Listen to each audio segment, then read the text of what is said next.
এই মাসের ব্যাপারে রব্বুল আলামিনের নবী বলেছেন, আল্লাহুম্মা বারিক লানা, পড়েন, আল্লাহুম্মা বারিক লানা ফি রজব ওয়া শাবান ওয়া বাল্লিগনা রমাযান। সুবহানাল্লাহ পড়বেন না? আল্লাহ নবী বলেন, রব্বুল আলামিন রজব মাসে উপনীত হন। গত রমজান থেকে দেখতে দেখতে একটি একটি করে মাসগুলো গত হয়ে আবার রজবে উপনীত হয়ে গেলাম। ও মালিক, ও মালিক, জানি না আমার হায়াত রমজান পর্যন্ত পাবো কিনা, রমজানের বরকত আমার নসিবে হবে কি হবে না এটা তো আমার জানা নাই। আছে? আল্লাহর নবী এই জন্য রব্বুল আলামিনের কাছে এই দোয়াটা করতেন, এই দোয়া করতেন, উম্মতকে বলে গিয়েছেন, উম্মত যখন রজব মাসে তুমি উপনীত হবে, রজব মাস পেয়ে যাবে, আল্লাহর কাছে পড়বে রব্বুল আলামিন, আল্লাহুম্মা বারিক লানা ফি রজব ওয়া শাবান। ও মালিক, রজব মাস চলে আসলো, রজব মাস আমার জীবনে চলে আসলো, এক মাস পরেই রমজান আগমন করবে, জানি না রমজানের বরকত আমার নসিবে হবে কিনা। রব্বুল আলামিনের কাছে দোয়া করতেন, জীবনটাকে বরকত দিয়ে পরিপূর্ণ করে দাও, ওই রমজানের সকল রহমত দিয়ে আমার হায়াতকে তুমি নেকির মাধ্যমে বাড়ায় দাও। এই দোয়া কি করতেন আল্লাহর নবী।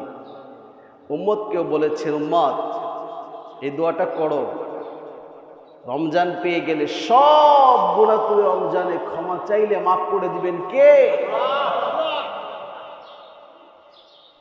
চমৎকার এক ঘটনা ঘটে গিয়েছে রমজানের আগের এই রজব মাসের মধ্যে।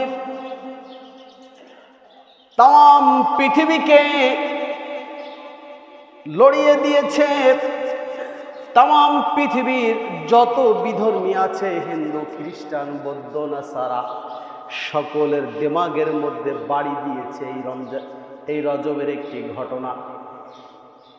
আল্লাহ রাব্বুল আলামিন ঘটনাকে কেন্দ্র করে কোরআনুল কারীমের সূরা বনী ইসরাঈলের প্রথমে রেকর্ড করেছে। আল্লাহ পাক বলেন, সুবহানাল্লাযী আসরা বিআবদিহি লাইলাম মিনাল মাসজিদিল হারাম। সুবহানাল্লাহ পড়েন। আল্লাহ পাক বলেন, আমি আমার নবীকে মসজিদে হারাম থেকে আমার নবীকে আমি ইলাল মসজিদিল আকসা, ওই সুদূর দূরে অবস্থিত ফিলিস্তিনের মসজিদে আকসা বাইতুল মাকদিস পর্যন্ত সফর করিয়েছি। কেন করালেন সফর?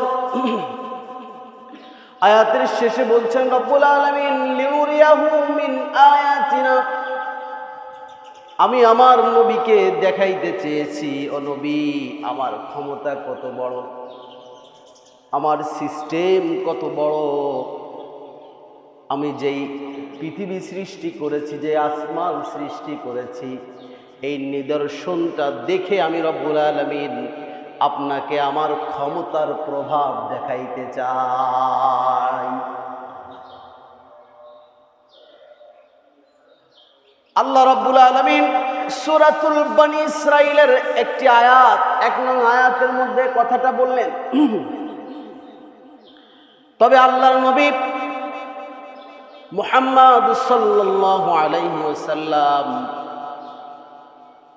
ওনার এক সাহাবী মালিক ইবনে সা'সা, নাম কি?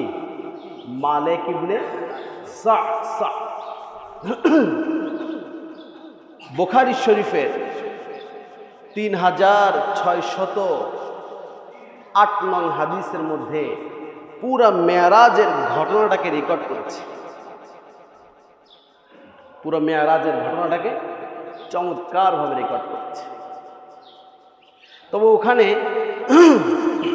উনি লিখেছেন আল্লাহর নবী মসজিদে হারামের হাতেমি কাবা যেটাকে বলা হয় ওখানে ঘুমিয়েছিলেন। অন্য বর্ণনায় পাওয়া যায় উম্মে হানি ওনার ঘরে ঘুমিয়েছিলেন আল্লাহর নবী। তো যেটাই হোক, রাতের শেষ ভাগে আল্লাহর নবী বলেন আমার কাছে দুজন ফেরেশতা আসলো, দুজন ফেরেশতা আসলো। আমি পুরো ঘটনা বলবো না, কারণ এটা আপনারা জানেন না। আমি কিছু মূল কথা বলবো আর কিছু হাদিস শোনাবো যা আপনারা শুনেন না। এইটা আল্লাহর নবীর সাহাবী মালিক ইবনে সাআসা বলেন রাসূল আরবি মুহাম্মদ সাল্লাল্লাহু আলাইহি ওয়াসাল্লাম হাতেমি কাবার মধ্যে ঘুমায়। এমন সময় ছাদ ফাঁকা হয়ে দুইজন ফেরেশতা আসমান থেকে নেমে আসে। আল্লাহর নবীর সিনাটাকে চিরে দিলটাকে বের করে জমজম মায়ে জমজমের পানি দ্বারা সুন্দর করে পরিষ্কার পরিচ্ছন্ন করে আল্লাহ নবীকে ডাক দিলেন, জিবরিল আমিন ও নবী ওঠেন ওঠেন, ঘুম থেকে জাগ্রত হন। আল্লাহ নবী উঠলেন। এমন সময় একটি প্রাণী সওয়ার হওয়ার জন্য আল্লাহ নবীর কাছে আনা হলো। বুখারীর মধ্যে এসেছে প্রাণীটার নাম বোরাক। নাম কি? বোরাক।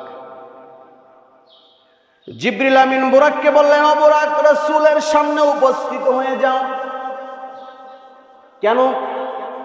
তাফসীর ইবনে কাসিরের মধ্যে এসেছে এটি এমন একটি প্রাণী যার উপরে অতীতের নবী রাসূলেরা সওয়ার হইতো। আল্লাহ পাক এটাকে হেফাজত করে রেখে দিয়েছেন।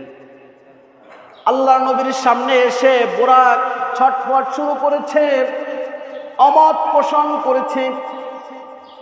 জিবরিল আমিন ডাক দিয়া বলে, ওগো প্রাণী আল্লাহর বোরাক, তুমি তো জানো না তোমার উপরে আজকে এমন একজন মানুষ সওয়ার হবে, এমন একজন ব্যক্তিকে তোমার উপরে সওয়ার করে আরোহণ করে নিয়ে যাওয়া হবে, যেই ব্যক্তির নাম রব্বুল আলামিন দিয়েছেন ওয়া মা